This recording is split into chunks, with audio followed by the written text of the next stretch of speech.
Hello and welcome to the International Soccer Preview by Soccer Files Canada. I'm Kevin. And I'm Connor, and we will be doing a preview of CONCACAF World Cup qualifying. So here we will be previewing all 8 teams in separate podcasts, 2 for each team actually. First will focus on the team, its history and prospects, with a special emphasis on qualifying history. And in a separate podcast, we will look at the players, which, although somewhat artificially, we have organized position by position. We will look at the main candidates for each position and discuss the important players in the final qualifying round.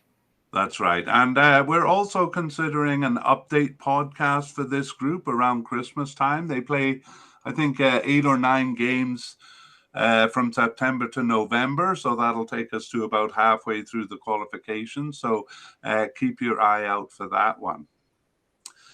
We've divided this podcast into a couple of main parts. So in part 1, we're going to just overview and intro the country.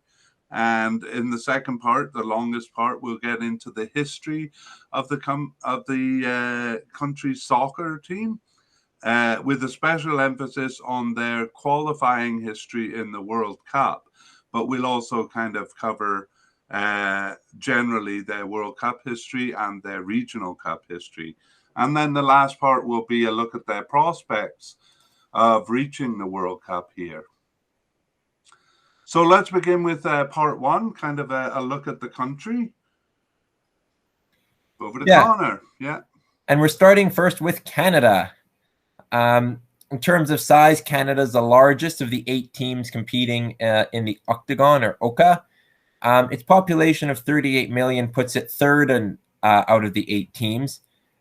It's some 90 million people behind second place Mexico, but almost 30 million more people than the 4th largest team in this group, Honduras. So kind of no near neighbors in terms of size. Yeah, that's right. And on that note, Connor, I am making a decision here to call this round the OCA. OCA, I will run with that. Okay, great. Let's go with that. Maybe we'll be popularizing it. Who knows? Let's take a look at the team history and begin with nicknames, team nicknames. Do we have any for Canada, Connor?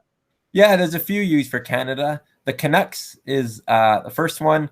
Les Rouges is the second, which is the Reds. And the Maple Leafs, an obvious reference to the flag. Right, and I think I read an article or listened to a podcast recently where I did hear them called Les Rouges. So there we go. It is in use. Okay, well, we'll begin with the tournament participation overview and also their major achievements. So Canada is one of the oldest teams in the region, having first entered the World Cup in 1958. They didn't enter in 1962 or 66, but participated every time since 1970. They joined the CONCACAF regional competition long after its 1963 inception, waiting for some reason until 1973 to join.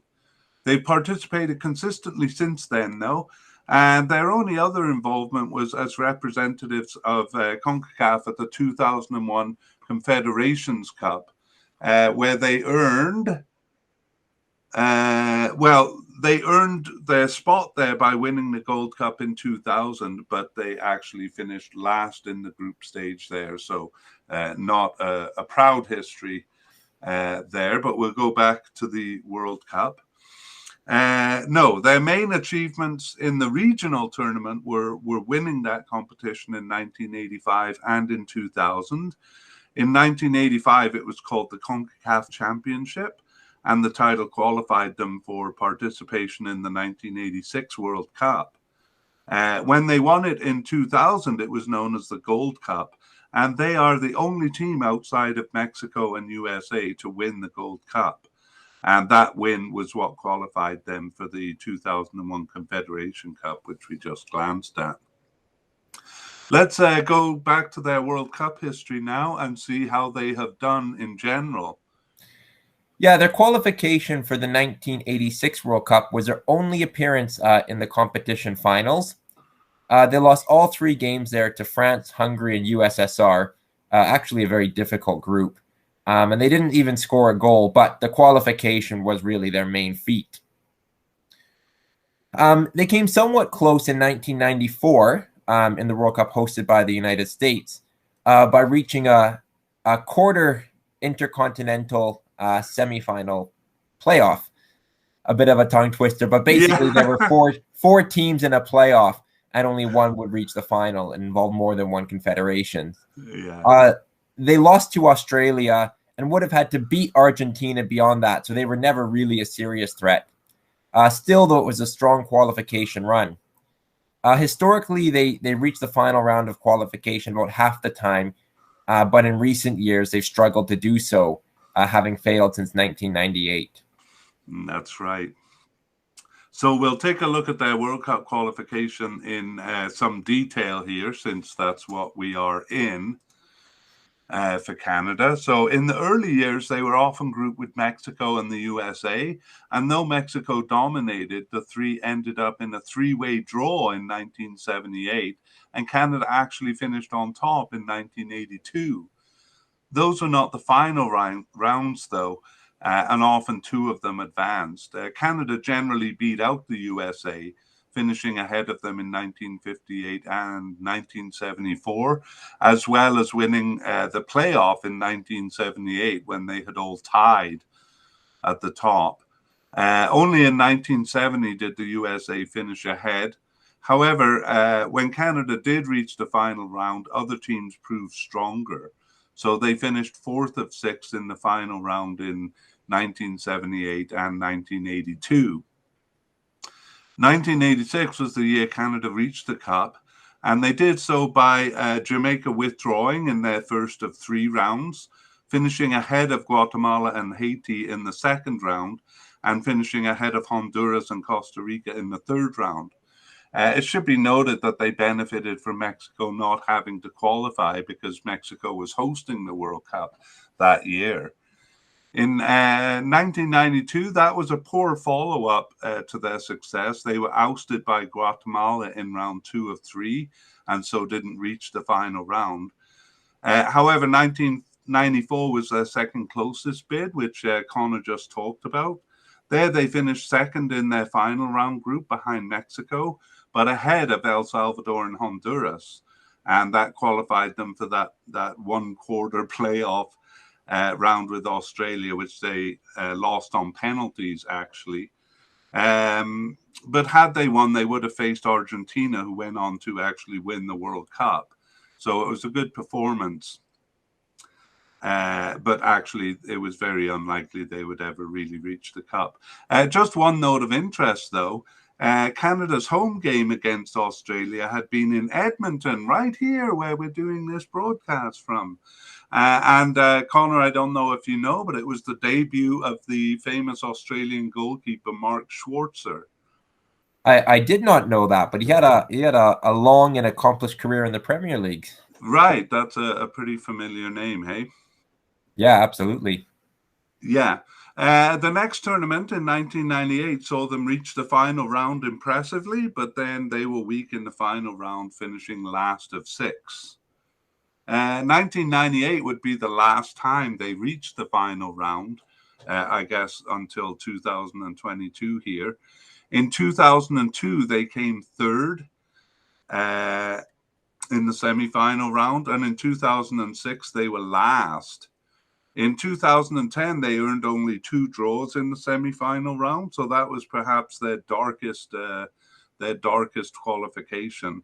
In 2014, though, things began to look a little bit better, and we're going to actually take a closer look at the last 2 qualification runs.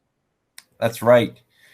So 2014 saw them undefeated at home and come very close to qualifying and advancing to the Hex. They easily won a preliminary group ahead of Puerto Rico, St. Kitts and Nevis, and St. Lucia. One result of note was that Canada was awarded the away win over St. Lucia, who was punished for fielding an ineligible player, Jamil Joseph. However, it seemed like the 7-0 win stood, since it's better than the usual 3-0, which is awarded for a conceded game. And that was Canada's biggest win in that round. In the next round, which was the semifinal round, they were in a group with Panama, Honduras, and Cuba, needing to finish in the top 2 to advance. A draw in Honduras in their final game would have seen them through, but alas, they were humiliated 8-1. Ouch! An embarrassing end to an otherwise pretty good campaign that like you said, saw them get within touching distance of the Hex, but blown away when they most needed a result. I mean, not only that, we were pretty excited because they were in first place after 3 games, so it looked like they were going to reach the final round there. Yeah, for sure. Okay, and now a look at the 2018 World Cup. So in 2018, they advanced in the early rounds by winning 2-legged playoffs, first over Dominica and then Belize. They found themselves then in a group with Mexico and Honduras and El Salvador, which are all teams they will face here. They beat Honduras at home and tied El Salvador away for a good start. However, they then lost both games to Mexico and lost again in Honduras, and a final win at home to El Salvador made no difference, only earning them third out of the four teams in the group in that semifinal round. Yeah, that's a bit sad. All right. Well, we will come back to World Cup qualifying when we look at the 2022 previous rounds. But now we're going to move on in our history to the CONCACAF Championship, which became the Gold Cup in 1991. Sorry, I'm just finding my place here. So we're going to just look at this briefly, actually. At the regional level, their highlights are winning the Regional Cup in 1985, which was a period of strength, and the Gold Cup in 2000. And as I said, the only team other than USA or Mexico to win in the Gold Cup. They also did well in 2002 and 2007, coming third. They failed to pass the group stage for 3 cups in a row between 2011 and 2015, but a new and stronger crop of players saw them pass in 2017. And we'll take it a bit closer from there to look at the 2019 and 21 tournaments. Right. So in 2019, they qualified easily for the Gold Cup, winning all 4 qualifying games to finish joint top of a large 34-team table, with the 6 teams competing in the Hex for World Cup 2018, not having to participate. At the tournament, they advanced from the group behind Mexico and almost reached the semifinals, but lost 3-2 to Haiti, squandering a 2-0 halftime lead. Oh, yeah, they looked so dominant in the first half there that we were already cheering the victory. Yep. Yeah, quite a shocking loss, a real setback for them, actually. Yeah, let's see how they did in the most recent tournament this summer. So Canada qualified for the 2021 Gold Cup through the Nations League, by virtue of finishing second in their group of 3 in League A, narrowly behind the United States, who they actually beat for the first time in 34 years, winning their home match in Toronto. Once at the tournament, they beat both Martinique and Haiti 4-1 before losing to the U.S. 1-0 on a goal scored 30 seconds into the match. They succeeded in reaching the semifinals, beating Costa Rica 2-0, and then giving a stern test to Mexico, losing on a goal scored deep into stoppage time. Oof, is all I can say. Yep, another bitter blow, but a good tournament where they gave real tests to the 2 top teams in the region, USA and Mexico. That's right, and it's kind of a good lead up to these qualification games. Makes them and us feel quite positive about the team. Okay, well, let's finish the history then with a bit of a summary. They have had strong periods where they rise to the top, or at least near the top of the region, and they may be enjoying a period like that now. But more often in their history, they've been inferior to the stronger Central American teams, and of course to the USA and Mexico. And I would say they average around 8th place in the region. Do you concur? Yeah, I agree with that. Um, the top six have historically qualified for the HEC, so that kind of average of 8th place sees them just miss out, which has often been the case, especially this century. Yeah, that's right, and really they're emerging now from a fairly dark period over the last 20 years where they didn't pass that semi-final round. But their recent period of strength requires some testing.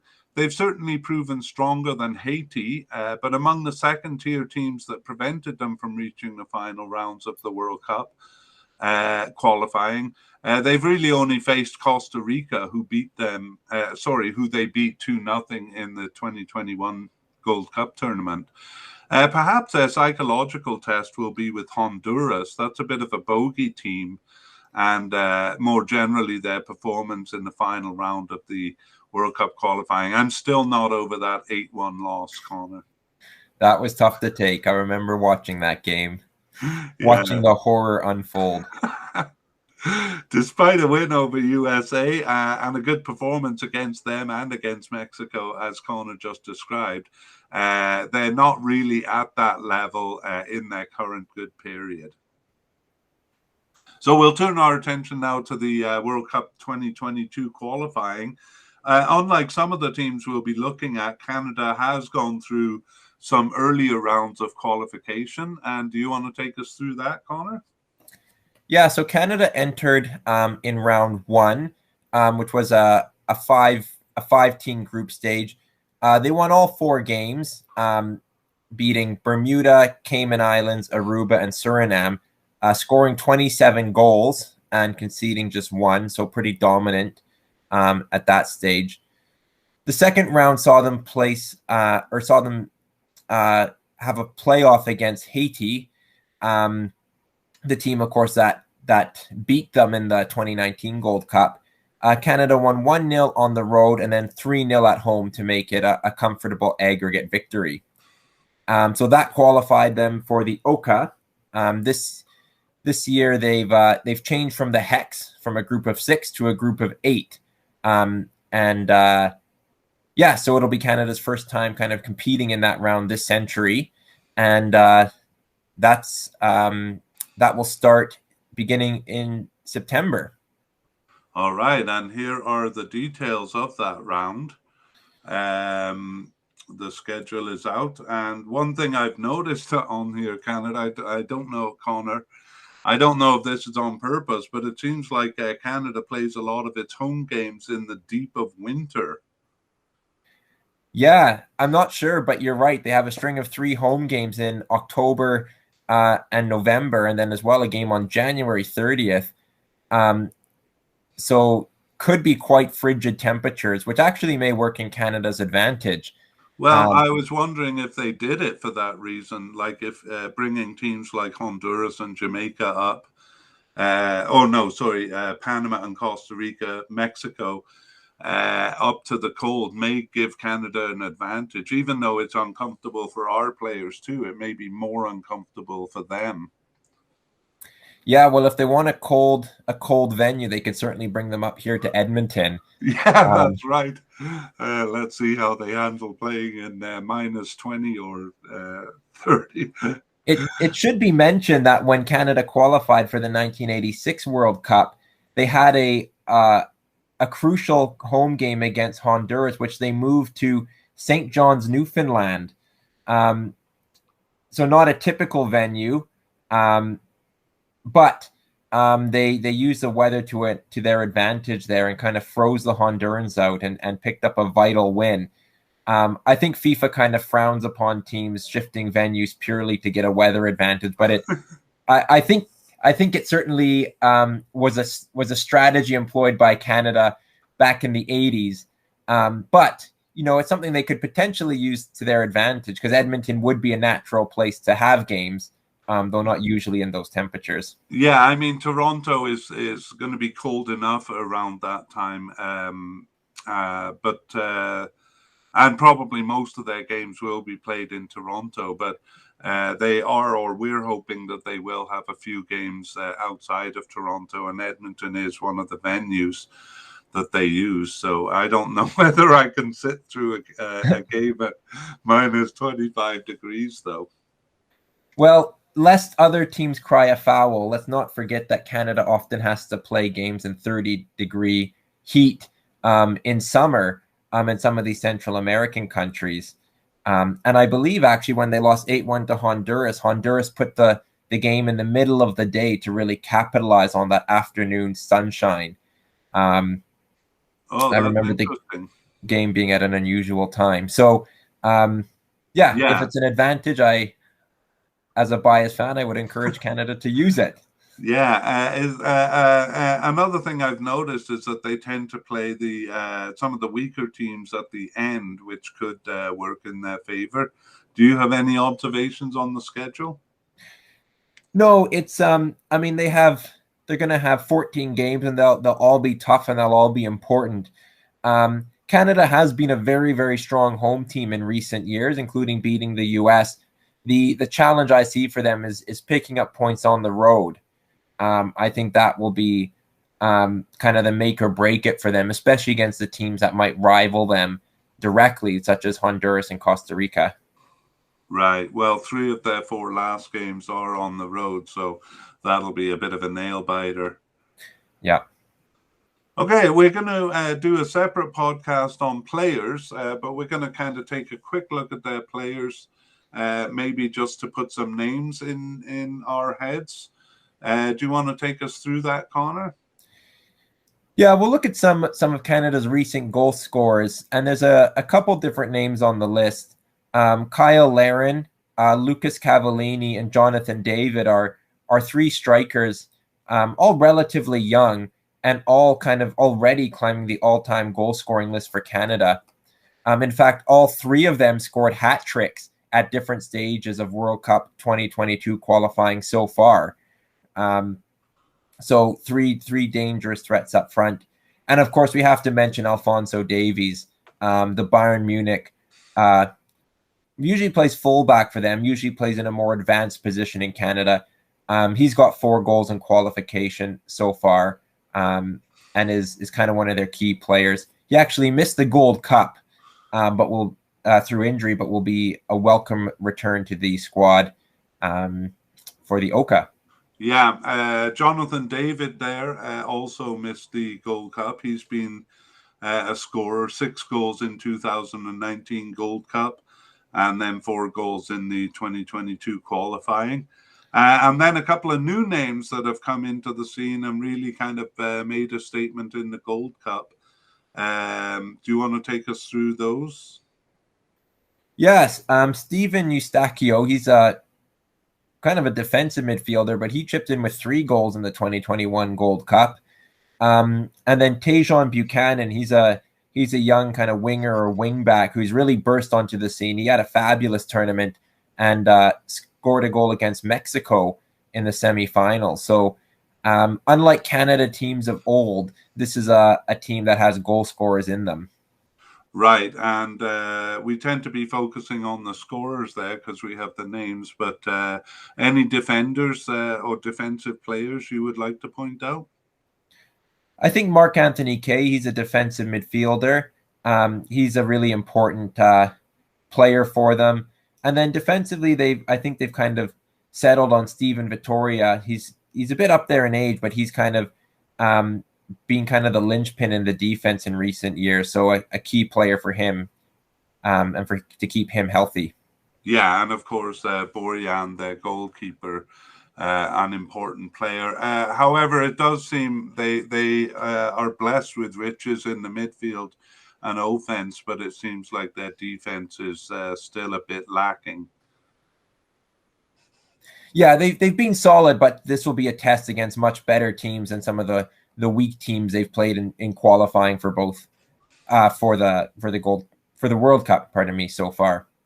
Right. All right. Well, let's take a look at Canada's prospects as we move on into the kind of the third part of the podcast. And we're going to begin by taking a look at where Canada ranks now after reaching the semifinals in the 2021 Gold Cup. Sorry, I lost my head a bit. Yeah, well, the trend for Canada over the past 5 years has been one of steady improvement. Their FIFA ranking is currently 59th, which has them third among all CONCACAF teams, so that's pretty impressive. In ELO, they're ranked 39th, so higher, but actually fifth in terms of CONCACAF teams. Canada. Sorry, Connor, I'll just jump in there because I think I typed the graphic wrong. I think it was fifth in FIFA and third in ELO. In fact, I'm pretty sure about it because I disagreed so harshly with the FIFA thinking there. Right, that would make sense. So just to summarize, 59th in FIFA, which is fifth among CONCACAF teams, and 39th in ELO, which is third. And although we may disagree with the FIFA rankings, we tend to find ELO a little bit more accurate in any case. But as I said, it's been one of steady improvement. In December 2016, Canada was 117th in FIFA and 78th in ELO. And it's kind of been, like I said, slow and steady rise since then. And they're now in both ranking systems kind of up there with as high as they've ever been. And in ELO, it actually is their highest ever ranking. Yeah, I mean, if ELO is right with third place, that would put them in the World Cup. And if FIFA is right with fifth place, that would leave them just short. We'll take a look at the head-to-head record against these teams.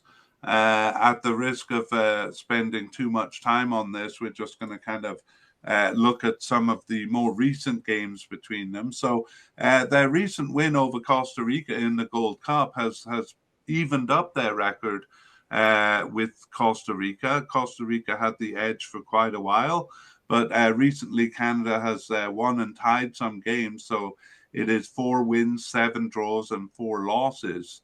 In 2015 and 2017, in the group stage of the Gold Cup, they tied each other. And in the 2021 Gold Cup quarterfinal, Canada won to even up that record. Taking a look at El Salvador, Canada has a good record over them. It's 8 wins, 4 ties, and 3 losses. And their most recent games in 2015 Gold Cup group stage saw them tie, and 2018 World Cup qualifying, Canada bested them, tying away and winning at home. So a better record than El Salvador. However, their bogey team is Honduras. Well, they have a pretty even record with Honduras. It's 5 wins, 5 ties, and 7 losses. But we are haunted by that 8-1 loss in the 2014 World Cup qualifying.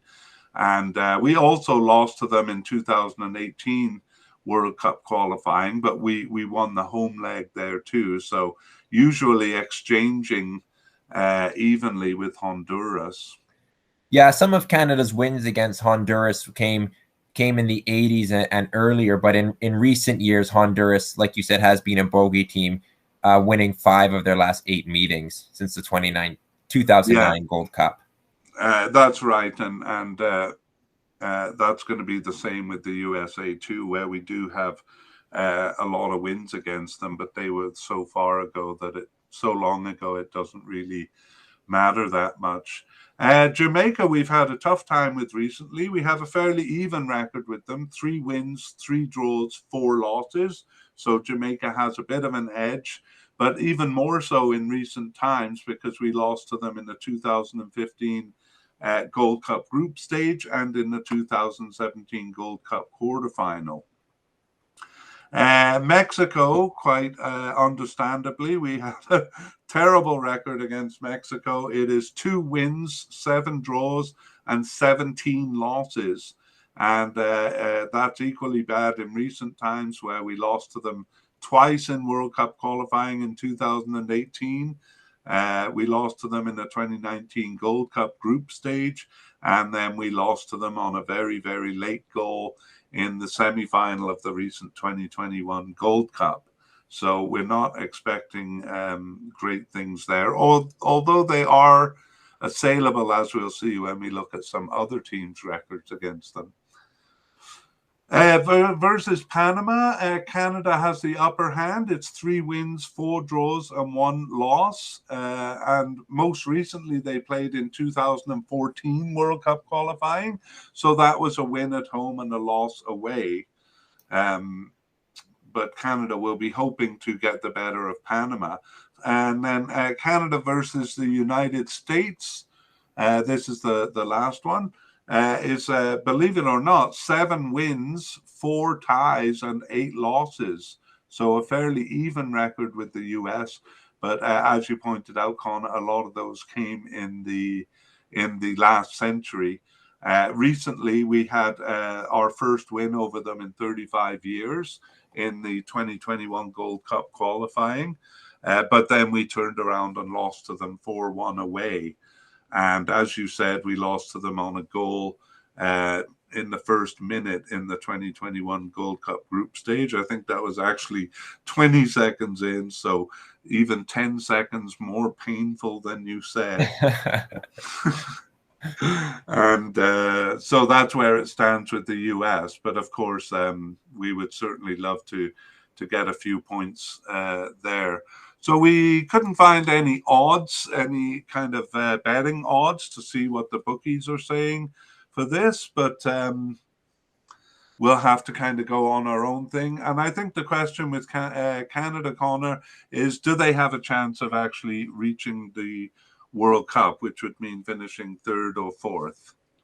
Yeah, 4th would see them into an intercontinental playoff, so it's kind of considered a half spot. I think Canada does have a chance. Canada's very excited about its crop of new young players. They performed well in 2019, and the roster's only improved since. They have also been competitive against USA and Mexico, not going as far as beating them, but putting in some good results. And then they've been very consistent against some of the weaker teams in the CONCACAF region, often beating those teams and filling the net while doing so. But it's against the middling teams, the Costa Rica, Panama, Honduras, even Jamaica. Those are the ones that Canada has to test themselves against and be better than if they want to qualify. Yeah, and I think you said earlier in the podcast, I think one of the keys will be consistency on the road against those kind of teams. I think it'll be a really competitive final round. So even getting ties on the road may be enough to see them through, especially if they're winning at home. I agree that is their path to success. Win those home games and then pick up points on the road. And they don't need to be amazing on the road, but they need to do enough, especially if their home record can carry them through. Yeah. Do you think they can get any points off of Mexico or USA? I think it's possible at home. Mexico is one of those teams they'll be hosting in the winter, but it will be tough still. I don't think they'll bank on it, and I don't think their qualification will hinge on getting points against those teams. I think for those games it may be more about the performance and putting in consistent performances, even if they're not getting the result, but just to build confidence and to kind of gel as a team, and then really they need those points against the teams we mentioned around them. Yeah. Do you see any easy pickings here? I don't think so. I don't think so, especially on the road. I think it will be difficult. There are games they'll probably have to win, probably the home games against Jamaica and El Salvador, and maybe even beat those teams on the road. But I think this will be a very competitive group overall. What about you? Do you see Canada taking points off the top teams, or are there any teams that you would expect 6 points from? Yeah, I think the 2021 Gold Cup showed that they can challenge. I think they could get a couple of points off the top teams. I kind of see Costa Rica and Panama as getting a little weaker, although the Gold Cup makes me kind of question that. I think Costa Rica will stick with its veterans for this qualification, and they have a lot of good players there. Panama too, I was expecting more of their players to retire and be a bit weaker, but they I mean, as you say, every team in this group can put a good foot forward and can be tough to play against. So I think in general, Canada have a good chance of finishing third or fourth, but certainly not guaranteed. It's going to be very competitive. And let's not forget 2018 World Cup qualifying, where the USA lost to Trinidad on the road. Should have been a guaranteed win, but even some of those easy games, it was a very competitive qualification. And of course, the USA failed to qualify in that round. So I think the Hex it is getting competitive, and I do think that even the weaker teams are capable of getting points off the top teams. Yeah, that's right. And, you know, we tend to think of Mexico as the strongest team and almost guaranteed. But when we look at their team, we're going to see they've lapsed many times over the years, and they're well, I wouldn't say vulnerable, but they're not unassailable. And so I think it's realistic to sit down and watch the game and hope that Canada's going to get something out of it. For sure. All right. Well, I'm tired of nattering around, and I want to know, where do you see Canada finishing here? I see them finishing fourth, which would be that intercontinental playoff. I don't see them qualifying in third, though it's certainly possible. However, I think we haven't really seen this crop of Canadian players play against some of these Central American teams, particularly on the road. So they do lack experience, and I think experience will maybe make the difference for Costa Rica or a team like that. So I'm going to say fourth. Do you agree?